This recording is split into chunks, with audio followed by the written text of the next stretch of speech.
BRS అధినేత కేసీఆర్ అధ్యక్షతన ఎర్రవల్లిలో మంగళవారం నిర్వహించిన పార్టీ ప్రధాన కార్యదర్శుల సమావేశంలో పలు చారిత్రక నిర్ణయాలు తీసుకున్నారు. సుమారు 6 గంటల పాటు సాగిన ఈ సమావేశంలో పార్టీ భవిష్యత్తు కార్యాచరణ, సంస్థాగత బలోపేతం దిశగా కేసీఆర్ దిశానిర్దేశం చేశారు. భారత ఎన్నికల సంఘం అనుసరిస్తున్న డిజిటల్ విధానం లాగానే బీఆర్ఎస్ సభ్యత్వ నమోదును కూడా ఈసారి పూర్తి స్థాయిలో డిజిటల్ పద్ధతిలో చేపట్టాలని సమావేశంలో నిర్ణయించారు. రాష్ట్ర వ్యాప్తంగా ఉన్న 35,655 పోలింగ్ బూతులలో బూతుకు 2 చొప్పున 71,310 మంది కార్యకర్తలకు ప్రత్యేక శిక్షణ ఇవ్వాలని ఈ సందర్భంగా నిర్ణయం తీసుకున్నారు. సమావేశంలో ఇంకా పలు అంశాలపై ప్రధాన నిర్ణయాలు తీసుకున్నారు.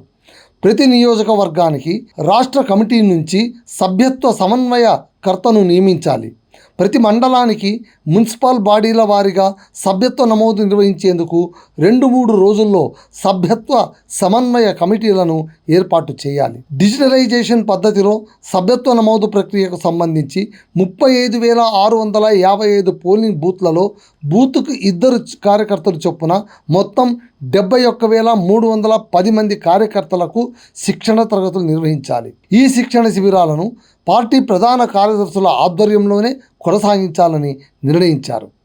ఈ కీలక సమావేశంలో party working president KTR, deputy floor లీడర్లు హరీష్ రావు, సబితా ఇంద్రారెడ్డి, తలసాని శ్రీనివాస్ యాదవ్, మండలిలో floor leader Sirikonda Madhusudhanachari, deputy floor లీడర్లు L Ramana, Pochampalli Srinivasa Reddy, MLC Dasoju Sravan, party ప్రధాన కార్యదర్శులు చాగండ్ల నరేంద్రనాథ్, సోమా భరత్ కుమార్ గుప్తా, మాజీ ఎంపీ రావుల చంద్రశేఖర్ రెడ్డి, ప్రత్యేక ఆహ్వానితులుగా మాజీ MP KR Suresh Reddy, corporation మాజీ చైర్మన్ మారెడ్డి శ్రీనివాసరెడ్డి తదితరులు పాల్గొన్నారు.